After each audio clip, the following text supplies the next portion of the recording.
पन्नगे च सुरेन्द्रे च कौशिके पाद संस्पृशि निर्विशेष मनस्काय श्री वीरस्वामिने नमः। आर्हत वाङ्मय में कहा गया है, एवं मए अभिथुआ विहुय रयमला पहीण जर मरणा चौबीसंपि जिणवरा तिथयरा में पशीयंतु। साधना के क्षेत्र में श्रद्धा और भक्ति का भी महत्व होता है। आदमी का आकर्षण कहाँ है? जहाँ के प्रति आकर्षण होता है उधर आदमी जा सकता है। चुंबक के आकर्षण से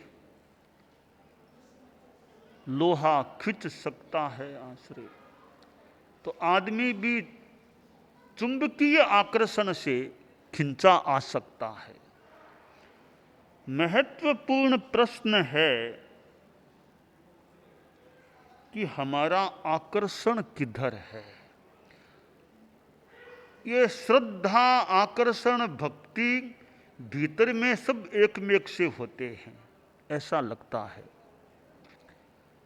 शब्द का आवरण, अक्षरों का आवरण या थोड़ा थोड़ा कहीं अर्थ की भिन्नता हो जाए, बाकी श्रद्धा में भी आकर्षण होता है, भक्ति में भी आकर्षण है।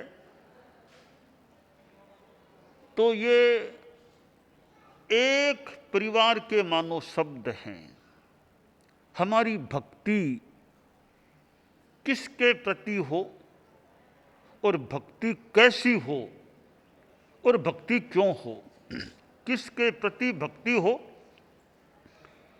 और कैसी भक्ति हो और भक्ति क्यों करें।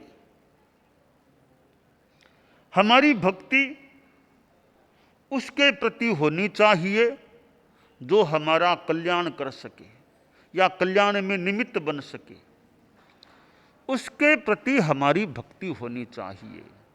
यह हमारा मस्तक हर किसी के सामने श्रद्धा के साथ कैसे झुक सकता है।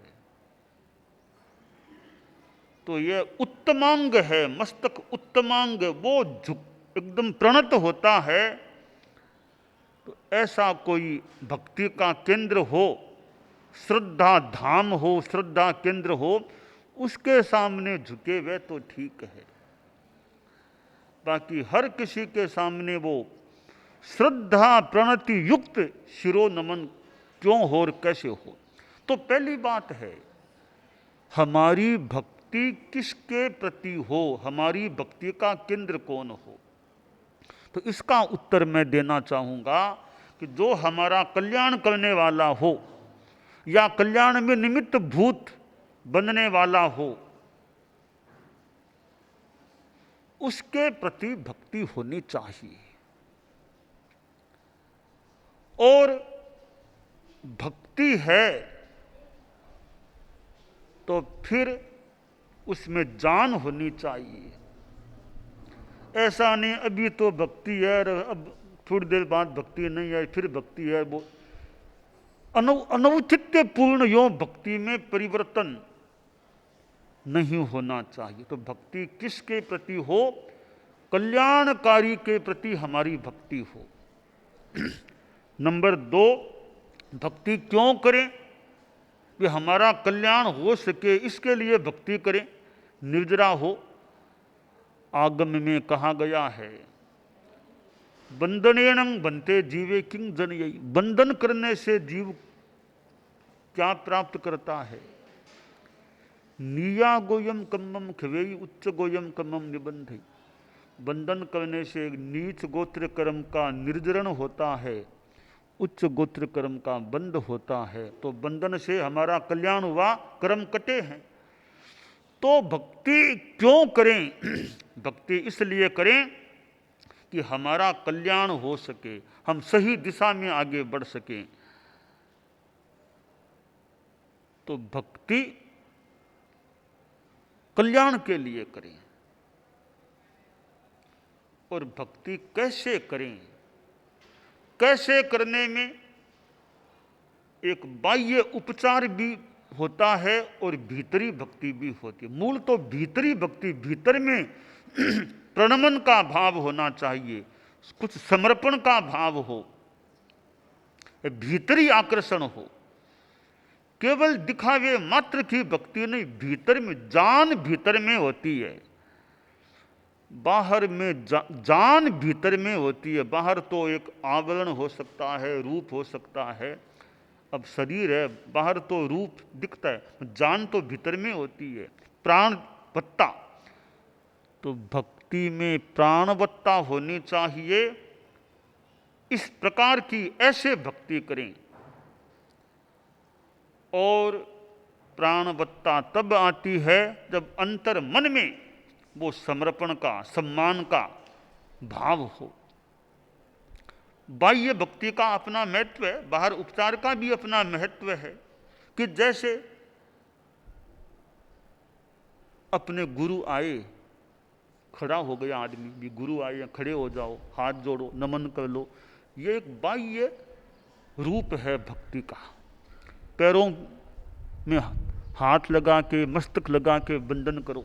अहो कायम काय संफासम, कि गुरु के चरण का स्पर्श करें, साधुओं के चरणों का स्पर्श करें पुरुष लोग। तो ये एक बाह्य व्यवस्था है। इसके भीतर में अंतर्मन में भक्ति है या नहीं, उसका ज्यादा महत्व होता है। तो कल्याणकारी जो हैं, अहिंसा कल्याणकारी है, उसके प्रति भक्ति रखें। याथार्थ कल्याणकारी है, उसके प्रति भक्ति रखें। संयम कल्याणकारी है, उसके प्रति भक्ति करें। यह सिद्धांत परक भक्ति, भक्ति दो प्रकार की होती है, एक सिद्धांत परक भक्ति, दूसरी व्यक्ति परक भक्ति। एक सिद्धांत परक भक्ति, दूसरी व्यक्ति परक भक्ति। सिद्धांत परक भक्ति में किसी सिद्धांत के प्रति समर्पण, आस्था, सम्मान का भाव। जैसे कि अहिंसा के प्रति समर्पण है, अहिंसा के प्रति भक्ति है, सत्य के प्रति, यथार्थ के प्रति भक्ति है। यह तत्व परक भक्ति हो गई, सिद्धांत परक भक्ति हो गई। अब व्यक्ति परक भक्ति, तीर्थंकरों के प्रति भक्ति, भगवान महावीर के प्रति भक्ति, 24 तीर्थंकरों के प्रति भक्ति, और भी तीर्थंकरों के प्रति भक्ति है, सिद्ध आत्माओं के प्रति भक्ति है, आचार्यों के प्रति भक्ति है, साधुओं के प्रति, उपाध्यायों के प्रति भक्ति है। यह व्यक्ति परक भक्ति हो गई, इन व्यक्तियों के प्रति भक्ति है। तो सिद्धांत परक भक्ति का भी बड़ा महत्व है, और बहुत ज्यादा तो महत्व उसी का है। मेरे ख्याल में सिद्धांत परक भक्ति का ज्यादा महत्व है। साथ में आखिर सिद्धांतों का ज्ञान देने वाले जो हैं, ऐसे गुरुओं, तीर्थंकरों के प्रति भी भक्ति रखें, वे त्यागी हैं, उनके प्रति भी भक्ति रखें। तो भक्ति दोनों प्रकार की होती है, सिद्धांत परक भी होती है और व्यक्ति परक भी होती है। पर भक्ति हमारी भीतर में कितनी है, ऊपर से दिखा दिया, तो भीतर में वो प्राणवत्ता नहीं है, यानी कम प्राणवत्ता है, तो भक्ति वो जानदार नहीं होती, प्राणवान नहीं होती। वो शिव की प्रतिमा की जो बात है, वो गांव में शिव का मंदिर था, गांव के लोग जाया करते थे मंदिर में, कई तो रोज ही जाने वाले थे। और जो वहां की विधि थी, जल, कलश, धूप, फल फूल, इस प्रकार से लोग भक्ति करते थे। कोई कोई अपने ढंग से करने वाला भी। अनेक भक्तों में, शिव भक्तों में एक भील जाति का लड़का भी था, थोड़ा पढ़ा लिखा कम था, मन में बड़ी भक्ति थी शिव के प्रति। तो वह भक्ति करता, उसने जाना भी कि पानी से ऐसे भक्ति की जाती है, पानी चढ़ाया जाता है। तो वो क्या करता कि लोटे में पानी नहीं ले जाता, मुंह में भर करके पानी ले जाता। शिव की प्रतिमा थी, वहां शिव के पैर थे प्रतिमा में, वहां जाके पानी को मुंह से थूक देता।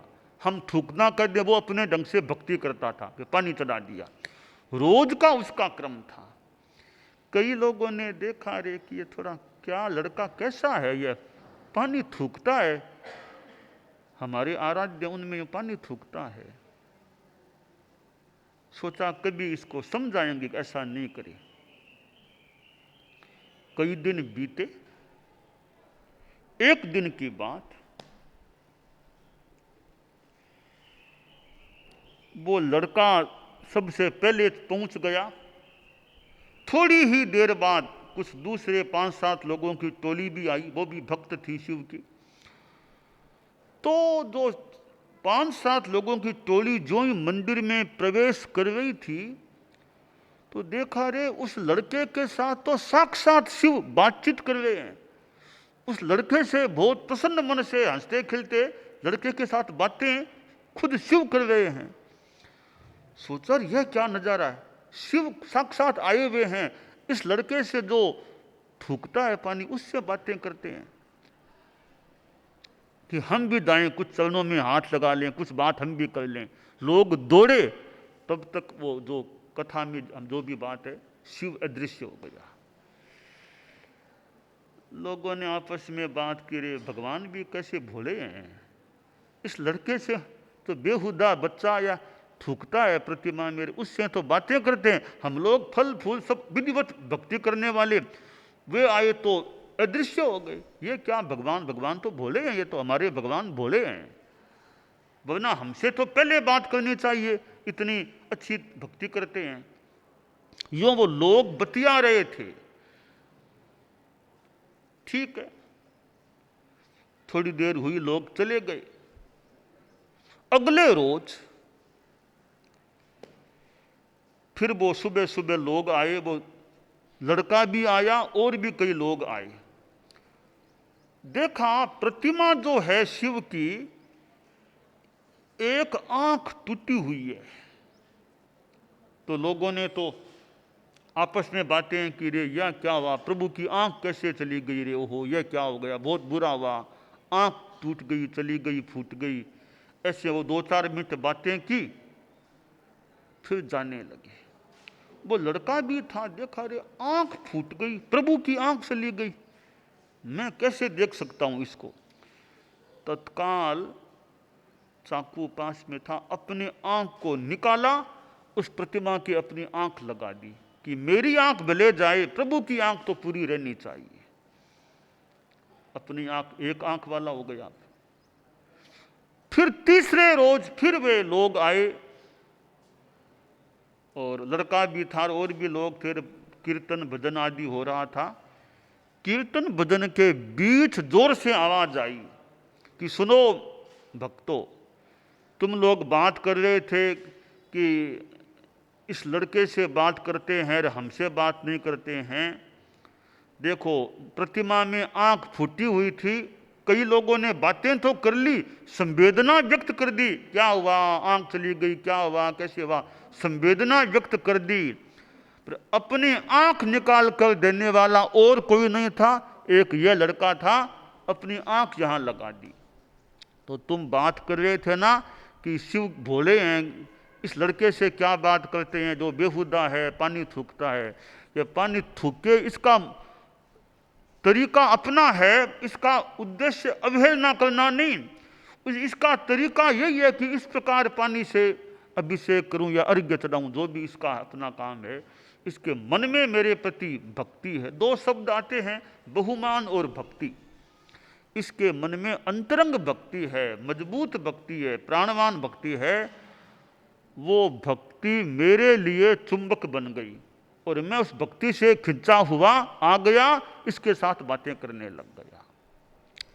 यह तो एक प्रसंग है, भले जो भी हो, हमें प्रसंग में से मूल तत्व यह पकड़ना है कि भक्ति में जान है या नहीं, भक्ति में शक्ति है, यानी भक्ति कमजोर है या भक्ति में शक्ति है।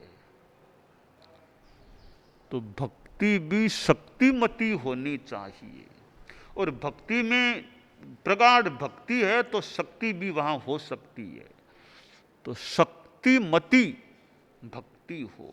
हम तीर्थंकरों के प्रति भक्ति का भाव व्यक्त करें कि तिथय रामे पशीयन्तु, तीर्थंकरों के प्रति हमारी भक्ति, तीर्थंकर मेरे पर प्रसन्न हो। जो बीत राग हैं, राग द्वेष मुक्त हैं, उनके प्रति विनय की भावना, प्रणति की भावना। जैन शासन में नमस्कार महामंत्र तो प्रसिद्धतम मान लें मंत्र है। 5 पद हैं मूल, पांचों में सबसे पहले भक्ति की बात है। नमो अरहंताणम, नमो सिद्धाणम, नमो आयरियाणम, नमो उवज्झायाणम, नमो लोये सव्वसाहूणम। 5 पदों में पहले नमो नमो नमो नमो नमो नमो, यह नमो भक्ति का प्रतीक है। नमो नमस्कार, इसका एक व्यावहारिक स्थूल इसका एक रूप बताऊं कि नमो यानी नमो झुको, नमो झुको झुको, यह झुकना है, यह अहंकार पर चोट है। तो पंच परमेष्ठी अरहत सिद्ध आचार्य उपाध्याय मुनि, इनके प्रति हमारी भक्ति रहे, भक्ति की अभिव्यक्ति भी हो। तो नमस्कार महामंत्र है, एक भक्तिमय मंत्र है, भक्ति की अभिव्यक्ति का एक साधन है। और ऐसा महामंत्र है, इसमें नाम किसी का नहीं है, यह विशेष बात है। नाम किसी का नहीं है, न महावीर का नाम है, न पार्श्व का है, न ऋषभ का है, न आचार्य भिक्षु का नाम है, न गुरुदेव तुलसी का नाम है, न आचार्य महाप्रज्ञ जी का नाम। नाम किसी का नहीं, न किसी साधु का नाम है। बस काम बढ़िया है, जहाँ जहाँ शुद्धता है, अरहत है, वीतराग तीर्थंकर हैं, कुछ भी नाम हो उनका, नाम होक न होक, हमारा उनको नमन है। सिद्ध अनंत सिद्ध आत्माएं हैं, कौन कब सिद्ध हुए होंगे, हम सब सिद्धों को नमस्कार करते हैं। आचार्य जितने भी शुद्ध आचार्य हैं दुनिया में, सबको हमारा नमस्कार है। सभी उपाध्यायों को नमस्कार है, और लोक के समस्त साधुओं को हमारा नमस्कार है। तो यह नमस्कार महामंत्र, इसका जप हम करते रहें, और एक आध्यात्मिकतामय यह महामंत्र है। हमारी भक्ति, यह नमस्कार महामंत्र, इसमें सिद्धांत भी ऐसे एक प्रकार से है कि अरहत यानी तो वीतरागता जहां है उनको नमस्कार है। आयरियाणम से आचार की बात की प्रेरणा कि आचार हमारा आचार्य। उपाध्याय वो ज्ञान के प्रतीक हैं, तो ज्ञान की बात भी है, आचार की बात भी है, साधु साधना की बात है। इन तत्वों को भी हम ग्रहण कर सकते हैं। तो व्यक्ति और सिद्धांत कहीं दोनों कुछ अंशों में एकमेक से हो जाते हैं। तो व्यक्तियों के प्रति भक्ति, जैसे अरहतों के प्रति, सिद्धों के प्रति आदि आदि, नाम भी लें तो महावीर के प्रति, ऋषभ के आदि आदि के प्रति भक्ति। और इधर सिद्धांत, वीतरागता एक सिद्धांत है, वीतरागता के प्रति भक्ति।